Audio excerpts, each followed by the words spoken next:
యెషయా గ్రంథం 41వ అధ్యాయం 10వ వచనం.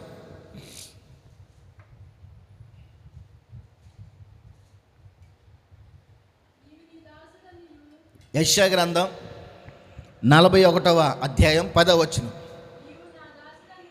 నీవు నా దాసుడవనియు నేను నిన్ను ఉపేక్షింపక ఏర్పరచుకుంటునని నీతో చెప్పి ఉన్నాను. చదవండి.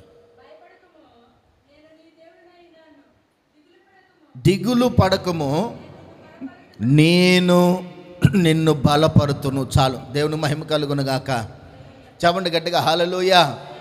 ఈరోజు దిగులు పడకము, నేను నిన్ను బలపరుతును. దిగులు పడేటువంటి సందర్భాలు చాలా ఉంటాయి. కొన్ని పరిస్థితులు చూసినప్పుడు మనం చాలా దిగులుతో ఉంటాం. కొంతమందిని చూసినప్పుడు మోకాళ్ళన్నీ నీరు గారిపోయి ఉంటాయి. ఏంటి అలా ఉన్నావు ఏంటి అన్నాడు. మా బాధలో ఎంత చెప్పినా తీరవలేండి అంటారు. మేము ఉన్నటువంటి పరిస్థితి అలాంటిదండి అంటారు. మేము ఉన్నటువంటి స్థితి అలాంటిదండి అంటారు. ఏ మనిషి మాకు సహాయం చేయట్లేదండి అంటారు. ఏ మనిషి మాకు తోడు రావట్లేదండి అని అంటారు.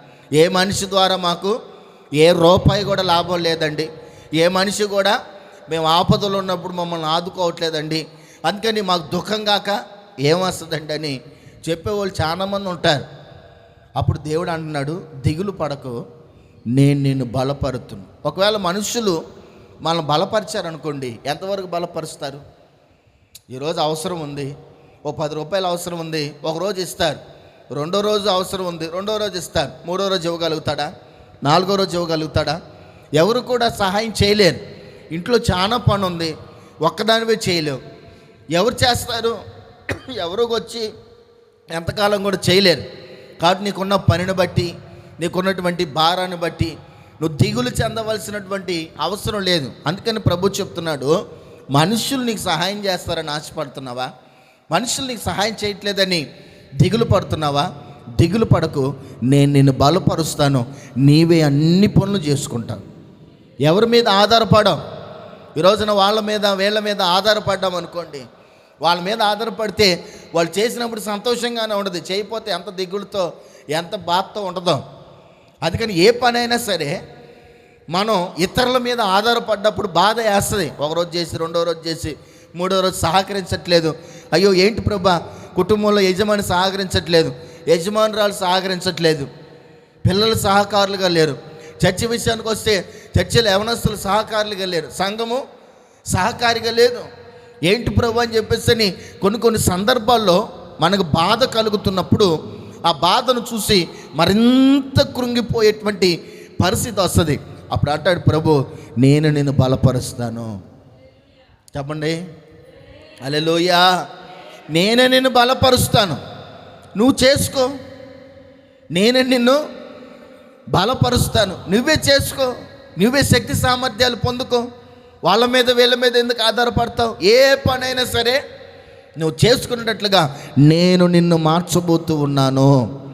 ఇదే సైన్యములకు అధిపతియగు యెహోవా వాక్కు. అందుకని ఇక మీదట మనం భయపడకూడదు, ఇక మీదట మనం దిగులుతో ఉండకూడదు. ఎవరు చేయట్లేదు, ఎవరు రావట్లేదు, ఎవరు కూడా ఇది అవ్వట్లేదు, ఎవరు కూడా ఇలా ఉండట్లేదు అని చెప్పేసి అని మనం బాధపడకూడదు. నేను చాలా సందర్భాల్లో పరిచయ విషయంలో చాలా బాధపడ్డా. వేరే పిల్లల విషయంలో, సంఘం విషయంలో ఏంటి ప్రభా అని చెప్పేసి అని చాలా సందర్భాల్లో, సంఘం ఏంటి ప్రభా, అలాగే చర్చిలో ఎన్న యవనస్తులు ఏంటి ప్రభా, చర్చిలో సిస్టమ్ పెట్టేయడానికి లేకపోతే పట్టాలు వేసేదానికి ప్రతిరోజు రెడ్డొచ్చే కథ మొదలు అన్నట్లుగా శనివారం ఆదివారాలలో ఫోన్లు చేసి మనుషులను పిలుచుకొని పరిచయం చేయాల్సినంత అవసరం ఏంటి అని కొన్ని సందర్భాల్లో అలా బాధపడుతున్నప్పుడు వెంటనే ఓ మనసులో ఒక ఆలోచన వచ్చేది. దేవుడు కలుగు చేసేదే కదండి ఆలోచన. ఒరే బాబు, నువ్వు యవనస్తుడిగా ఉన్నప్పుడు ఎవరి మీద ఆధారపడ్డావు? యవన ప్రాయంలో ఉన్నప్పుడు ఎవరు వచ్చి చేస్తారన్నావు? నీ పని నువ్వు చేయలేదా? దేవుని పరిచయం నమ్మకంగా అన్ని బాక్సులు అన్ని యొక్క ఆ చర్చిల పరిచయం నువ్వు చేసుకోలేదా? వాళ్ళు వచ్చినా రాకపోయినా నువ్వు చేసుకొని నువ్వు దేవుని మీద ఆధారపడి ప్రభా నాకు బలము ధరింపు చేయవాడు నీవే అని మొరపెట్టుకున్నప్పుడు నేను నిన్ను ఆదరించలేదా? నేను నీకు సహాయం చేయలేదా? నేను నిన్ను ప్రోత్సహించలేదా? ఏ పని ఎలా చేయాలో నీకు ఆలోచన ఇచ్చి నేను నడిపించలేదా అని చాలా సందర్భాల్లో మనకు మనమే ధైర్యం తెచ్చుకున్నప్పుడు అది దేవుడిచ్చే ఆలోచనే. ఆమె హల్లెలూయా. అందుకని మన పని మనమే నేర్చుకోవాలి. వాళ్ళు వచ్చి చేయలేదని, వీళ్ళు వచ్చి చేయలేదని వాళ్ళ మీద వీళ్ళ మీద సనిగా అనుకోండి, మనం అపవిత్రులం అయిపోతాం, మన మీద నేరారోపణ పెరిగిపోద్ది. అర్థమైందా? మన పని మనం చేయనప్పుడు, దేవుని పని వాళ్ళు చేయనప్పుడు దేవుడు వారిని లెక్క అడుగుతారు. నేను చేయనప్పుడు దేవుడు నన్ను లెక్క అడుగుతాడు. కాబట్టి ఆయన అంటున్నాడు, నేను నిన్ను బలపరుస్తాను, ఇక నువ్వు ముందుకు పరిగెడతావు. ప్రభుకి స్తోత్ర. చెప్పండి గట్టిగా హల్లెలూయా, హల్లెలూయా. అందుకని దేవుడు మనల్ని ఆదుకుంటానన్నాడు. దేవుడు ఆదుకుంటే మన జీవితం ఎలా ఉంటుంది, మన పరిస్థితి ఎలా ఉంటుంది, మన స్థితిగతులు ఎలా ఉంటాయి అని ఆలోచన చేస్తే, ఓసారి ఇలాగే దిగులుతో కూర్చున్నటువంటి వ్యక్తి దేవుడు మాట్లాడుతున్నాడు. ఎరా బాబు, ఎందుకు దిగులుతో కూర్చున్నావు? దిగులు పడవలసినటువంటి అవసరం ఏంటి? ఎందుకు దిగులు పడుతున్నావు అని ఒక మంచి ప్రవక్త, ఎంత ప్రవక్త అంటే ఆ ప్రవక్త గురించి చాలా మంది ఇప్పటికీ కూడా నిరీక్షిస్తున్నారు. చాలా మంది కూడా చాలా రకాలుగా కథలుగా కూడా ప్రవక్త గురించి మాట్లాడుకున్నారు. ఆ ఇజ్రాయెల్ దేశం వెళ్ళినా కూడా ఆ ప్రవక్త గురించి మాట్లాడతారు. ఇంకా చాలామంది ఆ ప్రవక్త బ్రతికి ప్రాణాలతోనే ప్రభు దగ్గర ఉన్నాడని కూడా విశ్వసిస్తారు. అటువంటి ప్రవక్త ఒకరోజు అలాగే ఆ వృక్షం కింద కూర్చొని దిగులుతో కూర్చున్నాడు. ఏంట్రా బాబు అని ప్రభు చూస్తే ప్రాణభయంతో కొట్టుమిట్లాడుతున్నాడు. అరే, ఒక మనిషి మనల్ని చంపేస్తానన్నారు, ఒక మనిషి చంపేస్తానంది, నా మాంసాన్ని కుక్కలకి, కాకులకి, గద్దలకి వేస్తానంది. ఇప్పుడు నేను చాలా భయంతో, ప్రాణభయంతో అలా అలా అలా కొట్టుకులాడుతున్నారు. మనల్ని కూడా ఎవరన్నా సరే ఏదన్నా అన్నారనుకోండి, మనకు కూడా చాలా ప్రాణభయం పట్టుకుంటుంది. పొరపాటున పోలీసులు ఇంటికి వచ్చి ఈ రోడ్లోకి వచ్చారనుకోండి, ఆ రోడ్డు మీద నిలబడితే ఎలా ఉంటుంది తెలుసా? వీళ్ళు నా కోసమే వచ్చారేమో అని అన్నట్టుగా 1-4 సార్లు బయటికి లోపల తిరుగుతాం, ఏ తప్పు చేయకపోయినా. ఎందుకంటే వాళ్ళు పోలీసులు కనుక. ఒకవేళ తప్పు చేసినాడు అనుకోండి, ఇటు దొడ్లో నుంచి పారిపోతాడు వెనక్కి. అలాగే చాలామంది చాలా భయం ఉంటుంది. ఈ వ్యక్తి కూడా ఏం చేసిన, ప్రాణభయంతో అలా కొట్టుమిట్లాడుతున్నప్పుడు ప్రభు అడిగాడు, ఏంటి అలా ఉన్నావు ఏంటి అని అంటే, ఏం లేదయ్యా, ఇలా నా మాంసాన్ని కాకులకి, గద్దలకి వేస్తానంది. ఏం చేయాలో అర్థం కాక ఊర్లో నుంచి పారిపోయి అడవిలోకి వచ్చి ఈ వృక్షం కింద ఇలా కూర్చున్నానంటే, అప్పుడు ప్రభు అంటాడు, ఒరే నువ్వు ప్రార్థన చేస్తే ఆకాశం నుండి నేను అగ్ని కురిపించలేదా? నువ్వు ప్రార్థన చేస్తే ఆకాశం నుండి అగ్నిని కురిపించలేదా? నువ్వు ప్రార్థన చేస్తే కరువు ప్రాంతంగా ఉన్నటువంటి ప్రాంతం అంతా నేను వర్షాన్ని ఇవ్వలేదా? ఇలా నీ జీవితంలో ప్రార్థన చేసిన వెంటనే ఎన్నెన్నో కార్యాలు నేను చేశాను కదా. మరి ఈ ప్రాణభయం గురించి ఒకసారి మొరపెట్టావా? ఈ ప్రాణభయం ఉంది, ప్రభా పలానా వ్యక్తి నా మీద నేరారోపణ చేస్తూ ఉంది, నా ప్రాణాన్ని తీసేస్తానంది, మరి ఏంటని చెప్పేసి నువ్వు నా సన్నిధిలో మొరపెట్టచ్చు కదా. ఈరోజున అనేక మంది ప్రాణభయాలు ఉంటాయి. హాస్పిటల్కి వెళ్ళాలంటే ఏ రోగం ఉందని చెప్తారో, లేకపోతే హాస్పిటల్కి వెళ్ళిన తర్వాత పలానా రోగం ఉందంటే ఈ రోగం తగ్గదో, లేకపోతే ఈ వ్యాధి నన్ను విడిచి వెళ్ళదో అని చాలా ప్రాణభయంతో ఉన్నప్పుడు మనం గుర్తు చేసుకోవాల్సింది ఏంటంటే, దిగులు పడకు, నేను నిన్ను బలపరుస్తాను. హల్లెలూయా. చెప్పండి గట్టిగా హల్లెలూయా, హల్లెలూయా. ప్రియ దేవుని బిడ్డలారా, మనం ప్రార్థన చేసేటప్పుడు చాలా సందర్భాలు దేవుడు మనం బలపరచాలి అని చూస్తాడు. అలా చూసినప్పుడు నువ్వు దేవునికి సరెండర్ అవుతున్నావా లేదా అన్నది కూడా ప్రభు చూస్తాడు. ఈ యొక్క ప్రవక్త విషయంలో ఒకసారి చదువుదాం. 1 రాజుల గ్రంథం 18వ అధ్యాయం 46వ వచనాన్ని చదువుదాం. 1 రాజుల గ్రంథం 18వ అధ్యాయం. యెహోవా హస్తము ఏలియాను బలపరచగా అతడు నడుమును బిగించుకొని ఆహాబు కంటే ముందుగా పరిగెత్తుకొని పోయి ఇశ్రాయేలు గుమ్మమునొద్దకు వచ్చెను. చాలు, దేవుని స్తోత్ర. చెప్పండి గట్టిగా హల్లెలూయా. ఈ వ్యక్తి గురించి మనం ఆలోచన చేస్తే ఈ తర్వాత జరిగినటువంటి స్టోరీ మనం ఇందాక మాట్లాడుకున్నాం. ఇది జరిగినటువంటి విషయం ఏంటంటే, ఇతడు చాలా దిగులుతో చాలా యొక్క దేవుడు మనం బలపరిచినప్పుడు మనం దేవుని కొరకు ఎవరు మనల్ని బలపరిచింది? దేవుడు మనల్ని బలపరిచాడు. బలపరిచినటువంటి దేవుణ్ణి మనం ఏం చేయగలుగుతున్నాం? ప్రభువా నన్ను బలపరిచావు, ఇప్పుడు నీ కోసం నేను ఏం చేయాలని ప్రభుని అడిగామనుకోండి, ప్రభు అంటాడు నేను బలపరుస్తాను, అందరికంటే ముందుగా నువ్వు పరిగెత్తు. యాడికి పరిగెత్తాలి? ఇప్పుడు నేను బలపరుస్తాను, నీకు రోగాలు నయం చేస్తాను. చాలా మంది మూలుగుతూ వచ్చినప్పుడు ప్రార్థన చేస్తాం, ప్రభా ఈ వ్యక్తిని స్వస్థపరచు, బలహీనతల నుంచి విడుదల కలుగు చేయి ప్రభా అని ఒకవేళ ప్రార్థన చేసామనుకోండి, దేవుడు ప్రార్థన ఆలకించాడు అనుకోండి, ఆ ప్రార్థన ద్వారా దేవుడు కార్యం చేశాడు అనుకోండి, ఏం చేస్తాం మనం? యేసు ప్రభు అలాగా ఒకళ్ళ ఇంటికి వెళ్ళినప్పుడు అన్నాడు, అయ్యా ఒకసారి మా ఇంటికి వచ్చి ప్రార్థన చేయి అని పేతురు వెంటబడితే, పేతురు ఇంటికి వెళ్దామనుకునేసరికి ఈ పేతురు ఎక్కడ ఉంటున్నాడు? అత్తగారి ఇంట్లో ఉంటున్నాడు. ఈ అత్తగారి ఇంట్లో ఉన్నటువంటి పేతురు దగ్గరికి వెళ్ళేసరికి మగవాళ్ళు ఏం చేస్తారండి? ఆ రోజుల్లో టీలు లేవు కదా, స్నాక్స్ అవి లేవు కదా. అందుకని ఏం చేస్తాడో తెలియక పేతురింటికి వెళ్ళేసరికి పాపం యేసయ్యకి మంచినీళ్ళు ఇవ్వడానికి కూడా ఎవరు లేరు. వెంటనే ఏసాడు, ఏం పేతురు ఏంటి అని చెప్పేసానంటే, పాపం పేతురే అయ్యా ఇక్కడ కూర్చోయా అని చెప్పేసాను అని ఆడ కూర్చున్నాడు.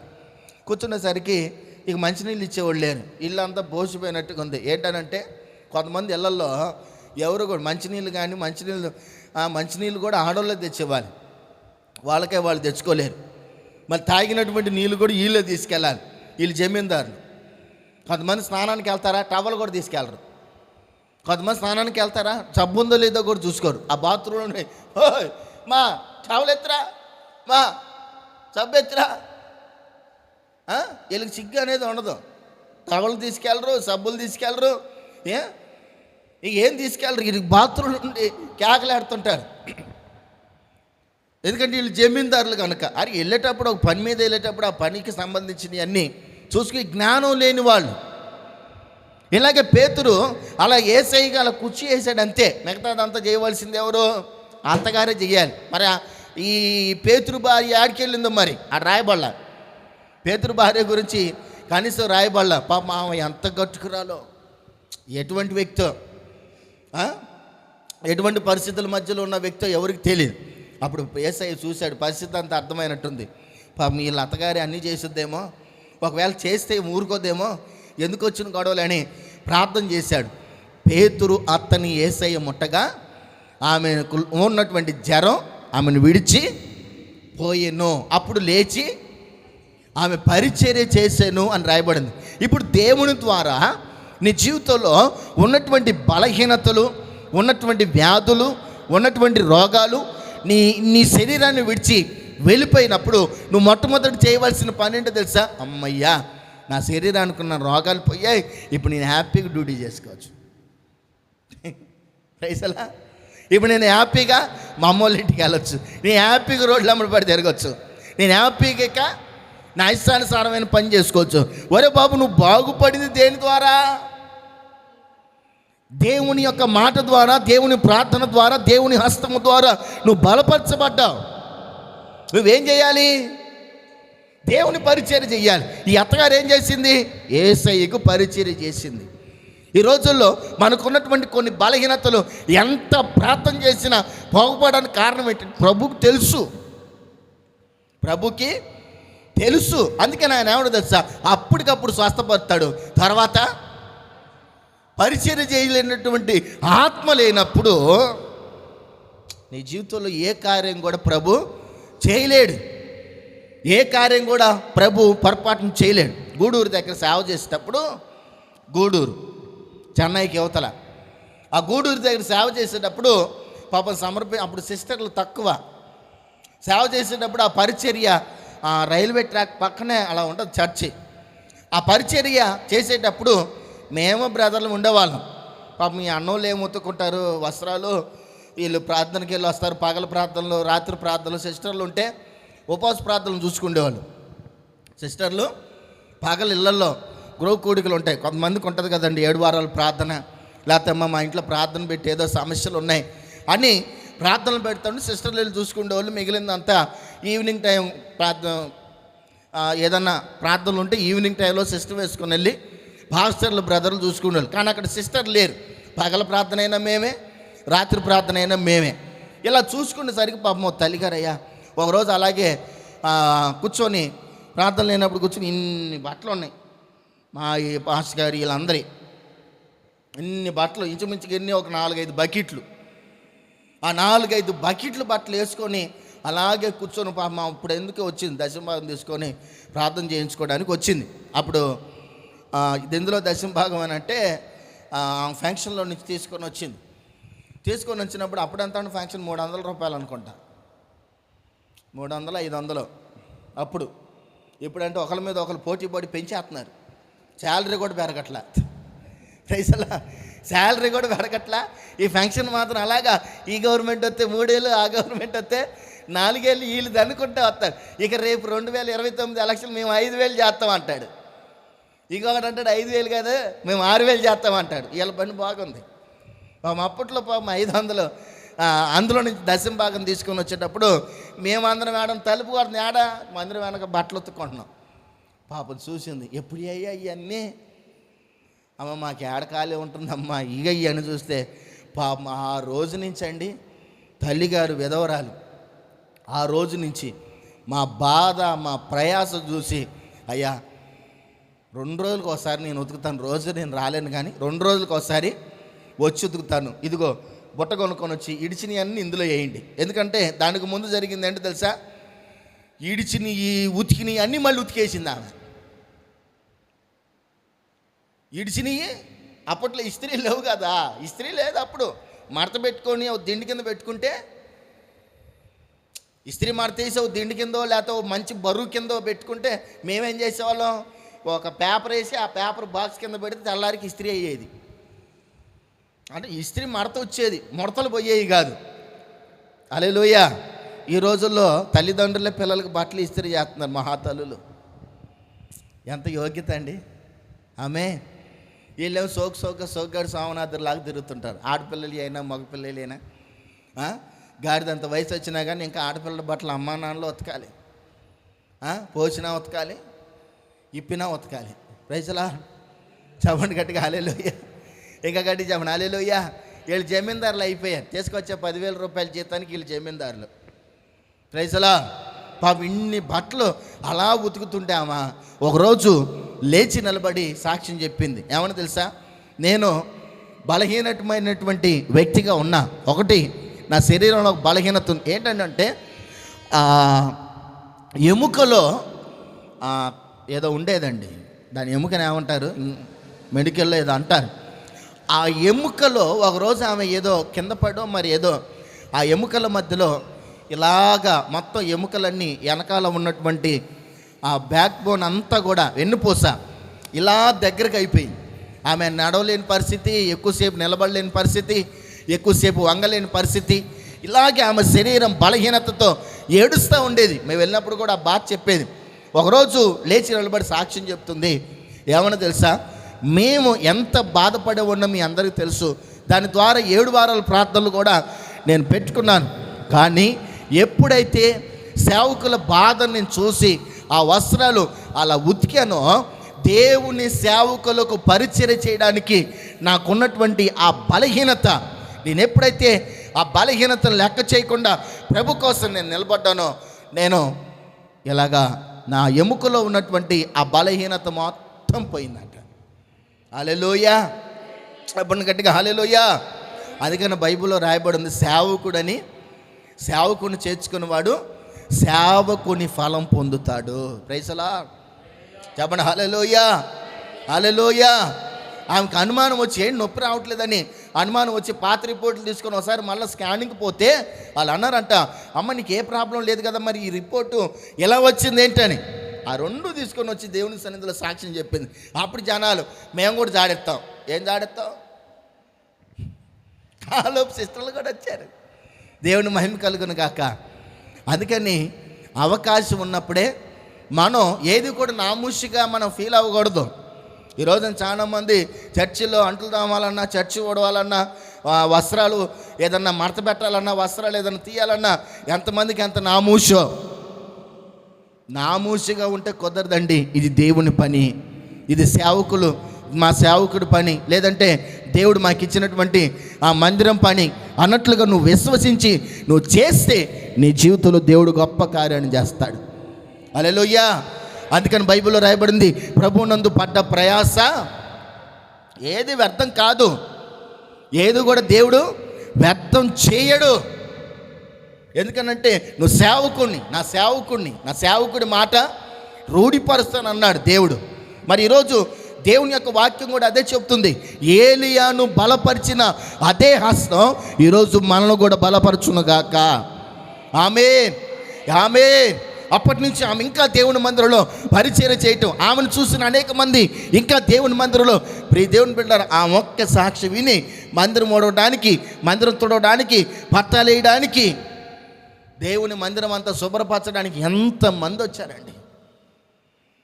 ఈ రోజున దేవుడు నీ జీవితంలో కొన్ని బలహీనతలు తీసివేయట్లేదు, పోయిన బలహీనతలు మళ్ళా వస్తున్నాయి అంటే దేవునికి నీ ద్వారా పని లేదని అర్థం, దేవునికి నువ్వు లోబడట్లేదని అర్థం, దేవునికి నువ్వు భయపడట్లేదని అర్థం, దేవుని పరిచర్య నువ్వు చేయట్లేదని అర్థం. దేవుని మందిరంలో పరిచర్య ఉన్నప్పుడే చేయాలండి, లేనప్పుడు నువ్వు చేయాలనుకున్నా కానీ అది రాదు. హల్లెలూయా. చెప్పండి గట్టిగా హల్లెలూయా. ఈ ఏలియా ఎప్పుడు ఈ దేవుని హస్తం బలపరిచింది తెలుసా అండి? దానికి ముందు మనం చదివితే బయల దేవతల ముందు దేవుని గణపరిచాడు. ఆమేన్. రెండోది 7 సంవత్సరాల కరువు ప్రాంతంగా ఉన్నప్పుడు నా దేవునికి నేను ప్రార్థన చేస్తే నా దేవుడు సర్వశక్తి కలిగిన దేవుడిగా మీ బాధను తీరుస్తానన్నప్పుడు దేవుని బిడ్డ 2 మోకాళ్ళ సందులో తలకాయ పెట్టి ఆయన కఠినంగా ప్రార్థన చేసినప్పుడు అరచేయంత మేఘం బయలుదేరి వచ్చింది. ఆమేన్, హల్లెలూయా. అదే ప్రార్థన చేసి దిగి వచ్చిన వ్యక్తిని ఏలియాని హస్తము, దేవుని హస్తం బలపరచగా రథం కంటే ముందుగా పరిగెత్తాడు. ఈ రోజున ప్రభు నిన్ను బలపరిచినప్పుడు నెమ్మకి నీరెత్తినట్లుగా తాబేలు నడకలాగా పరిచర్య చేయకూడదు, అలా పరిచర్య చేయకూడదు. మనం దీవించబడలేం. దేవుని పరిచర్య, దేవుని పని ఎప్పుడు కూడా మనం ఎలా చేయాలి తెలుసా? పరిగెత్తుతూ. ఎలా చేయాలి? పరిగెత్తుతూ చేయాలి. దేవుని మందిరంలో పరిచర్య అలా చేయాలి. ఈరోజు దేవుని పరిచర్య అలా చేయగలుగుతున్నామా? పరిగెత్తుతూ పరిచర్య చేయగలమా? పరిచర్య మందిరంలో పని ఉందంటే ఇప్పుడు కాదులే, సాయంత్రం. ఎప్పుడంట? ఇప్పుడు కాదు, సాయంత్రం ఎప్పుడు? నువ్వు వచ్చి మందిరం కాడికి వెళ్తే ఆ బయట ఉన్న దోమలన్నీ ఆ చెమ్మకి ఆ తడికి వచ్చి మమ్మల్ని సాగుదొబ్బటానికి. చూడండి, దేవుని మందిరంలో పని చేయడానికి కూడా వంతులు. నువ్వు చేస్తే నువ్వు దీవించబడతావు. హల్లెలూయా, హల్లెలూయా. దేవుని మందిరంలో పనండి పరిగెత్తుకుంటూ వెళ్ళి చేయాలి. ఆమేన్, హల్లెలూయా. దేవుని కొరకు నువ్వు పరిగెత్తాలి. రెండోది యెషయా గ్రంథం 6వ అధ్యాయం 22వ వచనం. 6:22.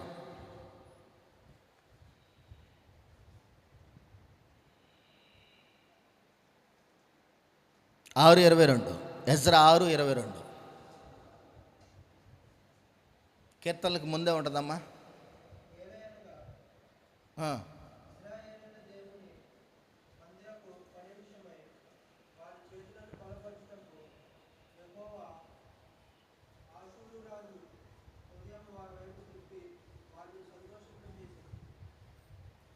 హల్లెలూయా. మరోసారి చదవండి. ఏలయనగా ఇశ్రాయేలు దేవుని మందిరపు పనుల విషయములో వాళ్ళ చేతులను బలపరచుటకు యెహోవా. చాలండి. దేవుని స్తోత్ర. దేవుని మందిరంలో పరిచర్య. ఇంతవరకు దేవుని కొరకు మనం పరిగెత్తే విధానం నేర్చుకున్నాం. దేవుని కొరకు ఇప్పుడు దేవుని మందిరంలో పరిచర్య. ఇందాక చెప్పాను కదా, దేవుని మందిరంలో పరిచర్య చేయడానికి మనం ఎప్పుడు కూడా నెమ్మకి నేనెత్తినట్టు ఉండకూడదు. అయ్యో దేవుని మందిరంలో కొంతమంది అంటారు, అమ్మా దేవుని మందిరంలో పరిచర్య చేయొచ్చు కదా. ఏంటయ్యా చేసేది? ఓడడానికి చీపురు ఉందా? ఎలా ఓడవాలి? ఎత్తడానికి చాట ఉందా? ఎలా ఎత్తాలి? ఉతకడానికి బట్టలు ఉతకమన్న బాణం సబ్బు ఉందా? దేవుని మందిరంలో బూజు తొలపడానికి ఆ బూజు కర్ర ఉందా? బూజు ఉంది, దేవుని మందిరంలో బూజు ఉంది. ఆ చీపురులు ఎలా వస్తుంది? కొనొచ్చు కదా. యాడ్ నుంచి కొనాలి? ఇప్పుడు మనం ప్రార్థన చేస్తే దేవుడు మందిరానికంటూ కొన్ని సామాన్లు ప్రభు ఇచ్చేయాలి. హల్లెలూయా, చెప్పండి గట్టిగా హల్లెలూయా. ఇప్పుడు క్యాటరింగ్ ఇచ్చామనుకోండి, భోజనం ఇంట్లో పెళ్ళిలో లేకపోతే ఏదైనా ఫంక్షన్ ఉందనుకోండి, మనం వండామనుకోండి సరుకులు తెచ్చుకోవాలి. ఆ తెచ్చుకున్నటువంటి అన్ని ఏదో కొద్దిగా మిగులుతుంది. అదే బయట క్యాటరింగ్ ఇచ్చామనుకోండి, ₹1 ఎక్కువ పోతే వాళ్ళు తెచ్చిన సామాన్ అంతా మరలా తీసుకొని వెళ్ళిపోతాడు. సందడి ఉండదు, ఏముండదు. కొంతమంది మందిరంలో పరిచర్య చేయడానికి కూడా అంతే. దేవుని మందిరంలో పరిచర్య చేయడానికి ఎప్పుడు కూడా ఇంటి సామాను వాడకూడదు, గుర్తుపెట్టుకోండి.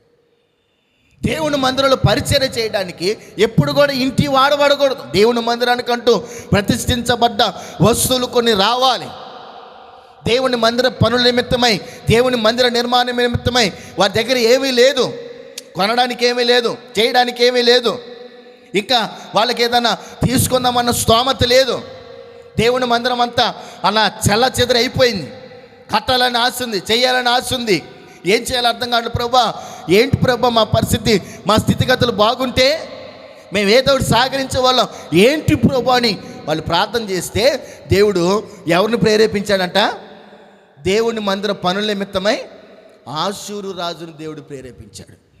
ఈ రోజున నువ్వు మందిరంలో ఏదైనా చేయాలి, ఏదైనా సహకరించాలి అన్నటువంటి మనసు నీకుంటే దేవుడు నీ ప్రార్థన ద్వారా, నీ మనసులో ఉన్న కోరిక ద్వారా ఎవరో ఒకరిని దేవుడు ప్రేరేపిస్తాడు. అర్థమైందా? దుర్మార్గులు పోగు చేసిన సొమ్ము ఉంటుంది. దుర్మార్గులు పోగు చేసే సొమ్ము అంటే దేవుని గురించి తెలియనటువంటి ప్రజలు దాచుకుంటారు. ఇంకా కొంతమంది చాలామంది ఉన్నారు, దేవునికి ఇవ్వవలసింది కానీ ఇవ్వకుండా, లేకపోతే దేవునికి తెలిసినా కానీ దాచుకొని పోగు చేసుకొని, కొంతమందికి ఏదన్నా మందిరంలో చేయాలంటే మనసు తప్పదు. కఠినాత్ములు ఉంటారు కొంతమంది. మందిరంలో ఏది రాకపోయినా అలాగే చూస్తుంటారు, ఏది అయిపోయినా కానీ అలాగే చూస్తుంటారు. ఒకడికి నేనేం చేశానంటే చెప్పులు కొనిచ్చాను, ఉత్తికాలతో తిరుగుతున్నాడని చెప్పులు కొనిచ్చాను. అటు రెండో రోజు చెప్పులు లేకుండా వచ్చాడు. నేను అన్నాను, చెప్పులు కొనిచ్చా కదరా, చెప్పులు లేకుండా వచ్చావు వెంటరా అంటే, మా అమ్మ దాచింది అన్నాడు. ఎందుకురా అన్న? అరిగిపోతాయి అంట. ఏమైతే కొంతమంది ఉంటారు తల్లిదండ్రులు కూడా, పుట్టినరోజుకి బట్టలు తీసుకుంటారా, ఆ పుట్టినరోజుకి వేస్తారు, మళ్ళీ బీరువాలో పెడతారు. ఇంకా అంటే పండగకి బట్టలు తీసుకుంటారా, ఆ బట్టలు తీసుకుని ఆ పండగకి వేస్తారు, మళ్ళీ ఉతికే శుభ్రంగా బీరువాలోనూ అర్మర్లోనూ పెడతారు. ఈ లోపల లావు తగ్గుతాడో లావు ఎరుగుతాడో, ఇక రెండోసారికి అవి బట్టవు. ఒక 6 నెలల తర్వాత మళ్ళా తీసి ఎన్ని బట్టలు కొనాలిరా నీకు, ఎన్ని బట్టలు కొనాలమ్మా నీకు, కొంటం దేనికి? అలాగే వీడు చెప్పులు కొనితే అరిగిపోతాయి అంట. ప్రైసలా, చెప్పండి గట్టిగా హల్లెలూయా. అలాగే కొంతమంది సంపాదించిన సంపాదన బ్యాంకులోనే, అది బయటికి రాదు, బ్యాంకులోనే ఉండదు. అర్థమైంది? అది బయటికి రాకూడదు, అది బయటకు వస్తే ఖర్చు అయిపోద్ది. అట్లాగే డాక్టర్ గారి దగ్గరికి వీడు వెళ్తున్నాడు, ఒక రోగంతో వెళ్తున్నాడు, తలనొప్పితో వెళ్తున్నాడు. డాక్టర్ గారు అన్నాడు, 4 రోజులు టాబ్లెట్లు రాసి ఇచ్చాను, వెళ్ళు అన్నాడు. 4 రోజుల తర్వాత మళ్ళీ వెళ్ళాడు. ఎరా టాబ్లెట్లు ఎన్ని ఉన్నాయి అన్నాడు. టాబ్లెట్లు 2 ఉన్నాయి అంట అన్నాడు. నేను 4 రోజులు టాబ్లెట్లు రాస్తే 4 రోజుల తర్వాత వచ్చి 2 ఉన్నాయి అంటా వింటాన్నాడు. అంటే అయిపోతాయి అని సగం సగం వేసుకున్నాడు అంట.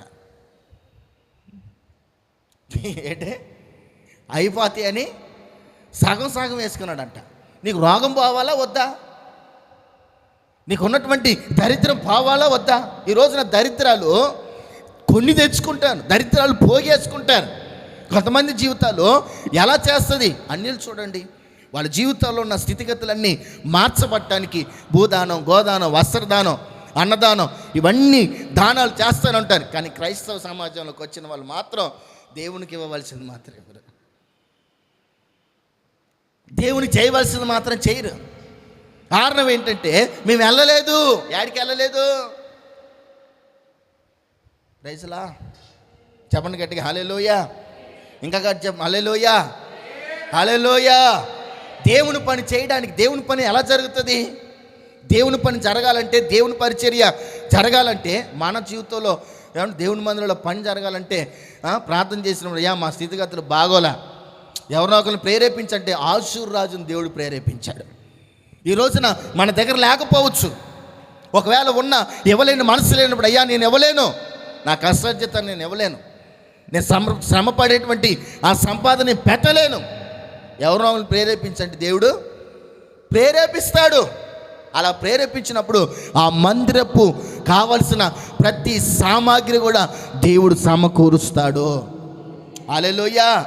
నువ్వు ఇచ్చావనుకో నువ్వు దీవించబడతావు. ఆశీర్వాదం ఇచ్చాడంటే అతడు దీవించబడతాడు. దేవుని మందిరంలో పనులు ఎలా చెయ్యాలో మనం నేర్చుకోవాలి. దేవుని స్తోత్రం. దేవుని మందిరం పని చేయడానికండి మనం పొరపాటును కూడా మనం ఒళ్ళు దాచుకోవడం కానివ్వండి, లేకపోతే దేవుడు మనకిచ్చినటువంటి ఏదైనా సరే మన శరీరాన్ని దాచుకోకూడదు. రెండోది, దేవుని మందిరం పరిచర్య చేయడానికి మనకు దేవుడు ఇస్తున్నటువంటి ఆ రూపాయి విషయంలో ఎందుకు ఇస్తున్నాం? ప్రభుకి మనం దేవునికి రూపాయి ఎందుకు ఇస్తున్నాం? ఆలోచన చేయండి. ఈ రోజున అనేక మంది ఫిక్స్డ్ డిపాజిట్ చేస్తారు, అనేక మంది ఇన్సూరెన్స్లు కడతారు, అనేక మంది ఎలాగని దీనికని దానికని చెల్లిస్తుంటారు పోస్ట్ ఆఫీసు. దేనికి కడుతున్నామా ఇవన్నీ? ఒకప్పుడు మన జీవితం పరిస్థితి ఎలా ఉంటుందో తెలియదు కనుక అప్పుడు రూపాయి ఉపయోగపడుతుంది అన్నట్లుగా ఈరోజు మనం దాచుకున్న డబ్బు. అలాగే దేవుని ధననిధిలో మనం దాచుకున్న డబ్బు అంట ఎక్కడ కనపడుతుంది? 2 తిమోతి 4:17. 2 తిమోతి పత్రిక 4వ అధ్యాయం 17వ వచనం.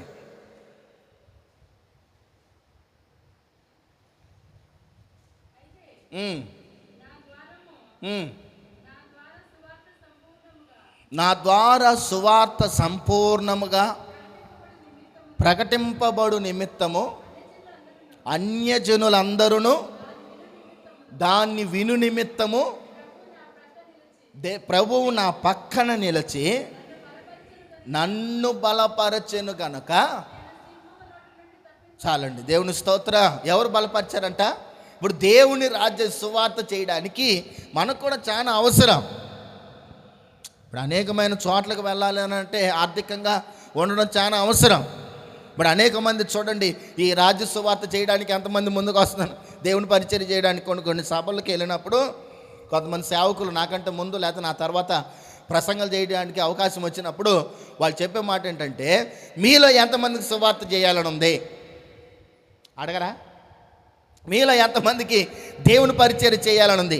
మీరు వెళ్ళని ప్రాంతాలకి నేను వెళ్ళి పరిచర్య చేస్తాను, మీరు సహకారులుగా నిలబడతారా అని అన్నప్పుడు వాళ్ళందరూ ఏం చేస్తారు? దేవుని భయం కలిగి దేవుని మార్గాన్ని నిజంగా మేము సంపాదించే ఆ సంపాదన వేరే వాళ్ళ ఆ ప్రాంతాల్లో దేవుణ్ణి నమ్మితే నిజంగా ఆశీర్వాదం మాకు కూడా వస్తుంది కదా అని చాలా సంఘాల్లో ఉన్నటువంటి విశ్వాసులు, లేకపోతే ఆ సంఘంలో ఉన్న విశ్వాసులు, ప్రియ దేవుని బిడ్డలారా, దేవుని కోసం గుప్పిలు విప్పబట్టే పౌలు కూడా ఏమంటాడు? ఇదిగో నేను పలానా చోటకు పరిచర్యకు వెళ్తున్నాను కాబట్టి ఆ పరిస్థితులు ఎలా ఉంటే తెలియదని ఆయన ఇవన్నీ చెప్పలా. నేను పలానా చోటకు ప్రభు వెళ్ళమన్నాడు, నేను వెళ్ళిపోతున్నాను అన్నప్పుడు వీళ్ళు ఏం చేశారు తెలుసా? ఇక్కడ ఉన్నప్పుడు అంటే మేము చూసుకున్నాం, అక్కడికి వేరే ప్రాంతానికి వెళ్తున్నారు. అక్కడ వాళ్ళందరూ ప్రభువుని తెలుసుకొని దేవుని రాజ్యం స్థాపించబడాలంటే కొంత టైం పడుతుంది కదా. అప్పటి వరకు మా సేవకుడు ఎలా ఉంటాడు అని ఆలోచన చేసి కొంతమంది మాట్లాడుకొని ఏం చేశారంటే కొన్ని వస్తువులు సమకూర్చారు. కొన్ని వస్తువులు అలా సమకూర్చినప్పుడు ఆ వస్తువుల గురించి ఈ పౌలు అంటాడు, మీరు పంపిన ప్రతి వస్తువు నాకు సమృద్ధిగా ఎపప్రతి వలన నేను పుచ్చుకొని సమృద్ధిగా ఉన్నాను, కానీ ప్రభువునందు పడ్డ ప్రయాస వ్యర్థం కాదు. పౌలు మాట్లాడలేదు ఇలా అవసరం ఉందని, కానీ పౌలు యొక్క అవసరతలు తెలుసుకొని ఇదిగో మా సేవకుడు దేవుని రాజ్య సువార్త నిమిత్తం వెళ్తున్నాడు, మేము ఇక్కడ ఖర్చు పెట్టింది ప్రభు సన్నిధిలో మేము పొందుకుంటాం, కానీ ప్రభుకి ఇచ్చి పేదలైన వారు దరిద్రులైన వారు ఎవరు లేరు కదా అని ఈ సంఘం ఏం చేసింది? ప్రోత్సాహకరంగా నిలబడిందండి సంఘానికి. దేవుని సువార్త ప్రబలటం అంటే, దేవుని సువార్త వ్యాపించడం అంటే, ఈ రోజున మనం దేవుని మందిరంలో పరిచర్య చేసి సరిపోదు. దేవుని మందిరం ఈ మన పరిచర్య అనేకమైన ప్రాంతాలకు కూడా వెళ్ళడానికి సహకారంగా నిలబడవలసింది ఆర్థిక వ్యవస్థ. ఈ సంఘంలో ఆర్థిక వ్యవస్థ కూడా మెరుగుపరచబడాలి. వీళ్ళందరూ ప్రార్థన చేసింది, ఎసర కాలంలో ప్రార్థన చేసినప్పుడు, అయ్యా మా ద్వారా మాత్రం ఇది అవ్వదు, ఇంకా అనేక మంది రావాలి. ఈరోజు నీ భారతదేశానికి సువార్త ఇలా ప్రకటించబడిందంటే ప్రతి దేవుని బిడ్డ అనేక మంది సేవకులు ప్రయాణాలు చేసి వెళ్ళారంటే వాళ్ళు ఏదో పిలిపించుకొని కాదు, ఉన్నటువంటి సంఘాలు సేవకుల్ని బలపరిచి వాళ్ళు అనేకమైన ప్రాంతాలకు పంపించాయి. కాబట్టి ఈరోజున భారతదేశానికి సువార్త అందింది. ఈరోజున మన వంతు సహకారం దేవుని పరిచర్యలు ఎంతవరకు ముందుకెళ్తుంది? ఇచ్చేది ప్రభు కోసం, మన గుప్పిళ్ళు విప్పేది ప్రభు కోసం, మనం చేసేది ప్రభు కోసం. ఏది చేసినా ప్రభునామ మహిమార్థమే మనం చేయాలి. హల్లెలూయా, చెప్పండి గట్టిగా హల్లెలూయా. ఒకటి దేవుని మందిరంలో పరిచర్య చేయాలి, దేవుని రాజ్య సువార్త నిమిత్తమై దేవుని కొరకు గుప్పిళ్ళు కూడా మనం ఇప్పడం నేర్చుకోవాలి, దేవునికి ఇవ్వటం నేర్చుకోవాలి, దేవునికి ఇచ్చేది ఇవ్వటం నేర్చుకోవాలి. ఒక గురితో మనం చేసేటువంటి లోక సంబంధంగా ఇదిగో పలానా దాంట్లో మనం ఇన్వెస్ట్మెంట్ చేస్తే రేపటి దినాన 60 సంవత్సరాలు వచ్చిన తర్వాత మనకి ఇలా నెల వస్తుంది. మరి దేవుని రాజ్యం మనం చేరాలంటే అంత సామాన్యమైన విషయమా?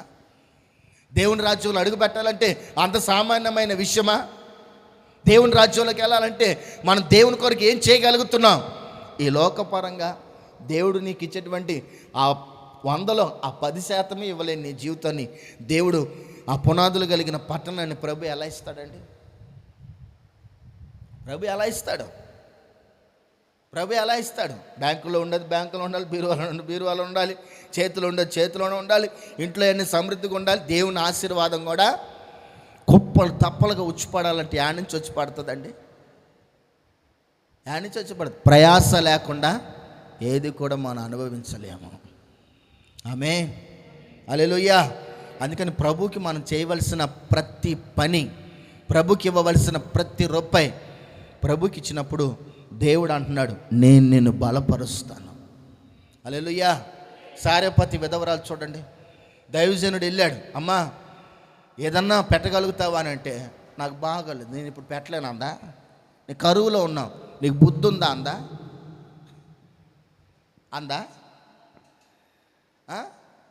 నీ చేయలేను, అసలు మీరు కోరుకున్న వంటలు మేము చేయలేం. మీ చపాతీలు కావాలంటే, పూరీలు కావాలంటే, బిర్యానీలు కావాలంటే మేము చేయలేం. అమ్మ సంవత్సరానికి ఒకసారే కదా బిర్యానీ చేసేది, పంపిస్తున్నామంటే మేము పంపించలేం, మాకే చాలదు. 2 కేజీలు చికెన్ తెచ్చినా మాకే చాలదు, 4 కేజీలు చేపలు తెచ్చినా మాకే చాలదు. ప్రైజ్లా, చెప్పండి గట్టిగా హల్లెలూయా. ఈ రోజున కొంతమంది సేవకులకు పెట్టాలంటే ఎంత బాధో, సేవకులకు ఇవ్వాలంటే ఎంత బాధో. దేవుని స్తోత్ర, చెప్పండి గట్టిగా హల్లెలూయా, హల్లెలూయా, హల్లెలూయా. ఏమండి, సేవకులకి చేసింది ఏది కూడా వ్యర్థంగా మర్చిపోయే దేవుడు కాదు ఆయన. ఆమేన్, ఆమేన్. బైబిల్ చదువుతూ ఉంటే బైబిల్లోని ఇవన్నీ రాయబడి ఉంటాయి, మనం చాలా జాగ్రత్తగా అర్థం చేసుకోవాలి. ఈరోజున అనేక మంది దేవునికి ఇవ్వవలసింది చాలా చోట్ల చూడండి. ఈ పరిచర్యలో ముందుకెళ్తుందనంటే అనేక మంది సంఘాల్లో ఉన్న విశ్వాసులు సహకారులుగా సంఘానికి నిలబడగలుగుతున్నారు. కుటుంబాలను విడిచిపెట్టి ఖతార్ దేశంలో, దుబాయ్ దేశంలో వంట చేస్తూ రాత్రి పగళ్ళు, నిజంగా వాళ్ళ ఓర్పును చూస్తే నాకు చాలా ఆశ్చర్యం వేస్తుంది. ఒక్కోసారి ఫోన్ చేస్తుంది ఒక ఆమె, రాత్రి 2ంటికి వాళ్ళ యజమాని కొడుకు అప్పుడే వచ్చాడంట, అమ్మ ఏదన్నా బిర్యానీ చేసి పెట్టు. రాత్రి 2ంటికి అప్పటికప్పుడు లేచి బిర్యానీ చేసి పెడుతుంది. అది వస్తుంది, ఎప్పుడు తోముకోవటం, వండుకోవటం, ఉతుక్కోవటమేనమ్మా. చూడయ్యా చేతులన్నీ అలా పాచిపోయినాయి. మాకు చాలా బాధ వేస్తుంది, అయ్యా మా కోసం ప్రార్థన చేయదు, మాకు తోచిన చిన్న కానుక. ఆ చేతులన్నీ అలా ఫోటోలు పెడతా ఉంటారు వాళ్ళు, వీడియో కాల్లో అలా చూపిస్తున్నప్పుడు ఆ చేతులన్నీ నేలలో ఉండి ఉండి ఉండి ఆ పాచిపోయి కుటుంబంలో పిల్లలను వదిలేసి, భర్తను వదిలేసి దూర ప్రాంతాల్లో ఉండి చూడండి, వాళ్ళకు ఉన్నటువంటి నమ్మకత్వం. ఈ రోజున సంఘాల్లో ఉన్న చాలా మందికి అవసరత లేవు. వాళ్ళు అంటానమ్మా ఇల్లు కట్టుకుని ఇల్లు లేదయ్యా, మా ఇంటి కోసం ప్రార్థన చేయి, మా పిల్లల కోసం ప్రార్థన చేయి, మేము ఇచ్చేది పరిచర్య కోసం ఇస్తున్నామా, మీ కుటుంబానికి పంపించుకోవచ్చు కదా. లేదయ్యా, దేవునికి ఇస్తే మేము దీవించబడతాం, దేవునికి ఇస్తే మేము ఆశీర్వదించబడతాం. మనం ప్రాంతానికి వెళితే ఆ ప్రాంతంలో ఉన్న ఒక ఆమె కూడా, అయ్యా ఇగో ఆ దేశం నుండి వచ్చిన తేనె, ఆ దేశం నుండి వచ్చిన సెంటు బాటిల్ ఇదిగో ఆ దేశం నుండి వచ్చినటువంటి ఇదిగో ఈ వస్త్రాలు తీసుకోండి అయ్యా, మీకు ఇస్తే మాకు ఆశీర్వాదం, మాకు దీవెన అని దేవుని బిడ్డలారా ఎంత ఆ దేవుని ప్రేమను వ్యక్తపరుస్తున్నారో చూడండి. అలాగే ఈ పరిచర్య సరిగ్గా మాకు రావట్లేదయ్యా అన్నప్పుడు ఈ ఫోన్ కొనడానికి కూడా ఒక ఆమె తన సహకారాన్ని అందించింది. ఈరోజు మనం ఏం చేయగలం? సంపూర్ణంగా దేవుని మందిరం కోసం ఇదిగో నేను వస్తువు ఇవ్వగలిగాను. నేను చేతురుగా మొన్న ఫోన్ చేసినప్పుడు, మొన్న తాడేపల్లిగూడెం మీటింగ్కి వెళ్ళేటప్పుడు కూడా నేను అడిగాను, అయ్యా కొన్నారా అని. కొనలేదమ్మా, నాకు డబ్బులు అవసరమై నేను వాడుకున్నానన్నా. ప్రైజ్లా ఏమన్నాను? ఫోన్ కొన్నారయ్యా? కొనలేదమ్మా, నాకు డబ్బులు అవసరమై నేను వాడుకున్నాను. పర్లేదయ్యా, మళ్ళీ పంపిస్తాను, కొనుక్కోండి అంది. అదే మనోళ్ళు అయితే నా చెయ్యి ఇలా వెనక్కి తిప్పి నరం ఏడంతో దొరికితే దాన్నట్టు పీకేవాళ్ళు. నేను మందిరానికి ఇస్తే డబ్బులు నువ్వు వాడుకోవడం ఏంటి? హల్లెలూయా, ప్రైజ్లా. ఏంటి హల్లెలూయా రావట్లేదు? చెప్పండి హల్లెలూయా. ప్రభు కోసం నువ్వు చెయ్యి, దాచుకోకు. ఈ భూమి మీద నువ్వు దాచుకున్నావా? ఈ భూమి మీద నువ్వు ఖర్చు పెట్టుకున్నావా? దేవునికి ఇవ్వవలసింది ఇవ్వకుండా నీకై నీ వాడుకున్నావా? అది శాపమే తప్ప ఆశీర్వాదం కాదు. అది శాపమే తప్ప అది ఆశీర్వాదం కాదు. ఈ రోజున నువ్వు ఉన్నతమైన స్థితిగతుల మధ్యలో నిలబడాలంటే నువ్వు దేవునికి ఇచ్చి చూడు, ఆయన ఆశీర్వాదం నీ కుటుంబాల్లో ఎంత ఉంటుందో. చిన్న చితకగా ఆ బయట ఉన్న వాళ్ళు ఇస్తేనే దేవుడు అంత ఆశీర్వదిస్తున్న వాళ్ళకి అంత నమ్మకం. మరి స్థానికంగా నిన్ను దేవుడు అంత ఆశీర్వదిస్తున్నాడు.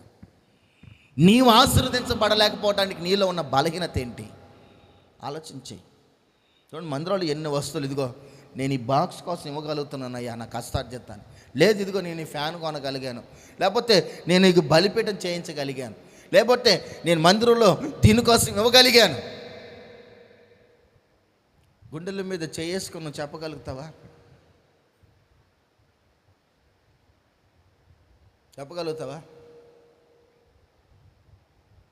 దేవుని కోసం మనం ఏం చేసామన్నది కావాలి. ప్రైజ్లా, హల్లెలూయా. ఒక భయంకరమైన పాపం చేసిన ఒక స్త్రీ బహు విలువైనటువంటి అత్తరుబుడ్డి పగలగొట్టి యేసయ్య పాదాలు కడిగింది. ఏం కడిగింది? యేసయ్య పాదాలు కడిగింది. అందరు అన్నారు, ఒరే అంత విలువైంది అక్కడ పెట్టేవేంటి అని చెప్పేసి అని.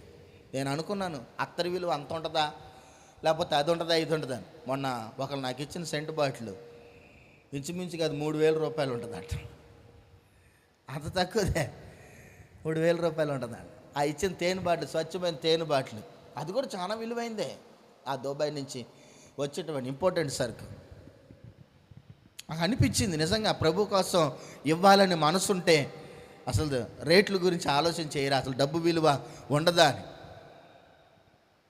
ఈరోజున మనోళ్ళు నిజంగా నువ్వు ఇచ్చి చూడు, దేవుడు నిన్ను దీవిస్తాడు. నువ్వు పాచితనంగా ఉంటే పాచిగానే దేవుడు దీవిస్తాడు. హల్లెలూయా, హల్లెలూయా. లేచి నిలబడదాం. నన్ను బలపరచు ప్రభా, నీకోసం నేను పరిగెడతాను. నన్ను బలపరచు ప్రభా, నీకోసం నేను ఇస్తాను. లేకపోతే దీన్ని ఇంకో మాదిరిగా మనం చెప్పచ్చు, అయ్యా నీకోసం నేను ఏదైనా చేస్తాను, నన్ను బలపరచు ప్రభా. చేతులు పైకెత్తాడు, లేదా చేతులు జోడించాడు, బతిమలాడు ప్రభుని. నేనెందుకని నీకు ఇచ్చే మనసు నాకు రావట్లా, నీ పరిచర్య చేసే మనసు ఎందుకు రావట్లా, నీ కోసం పరిగెత్తే మనసు నాకు ఎందుకు రావట్లా.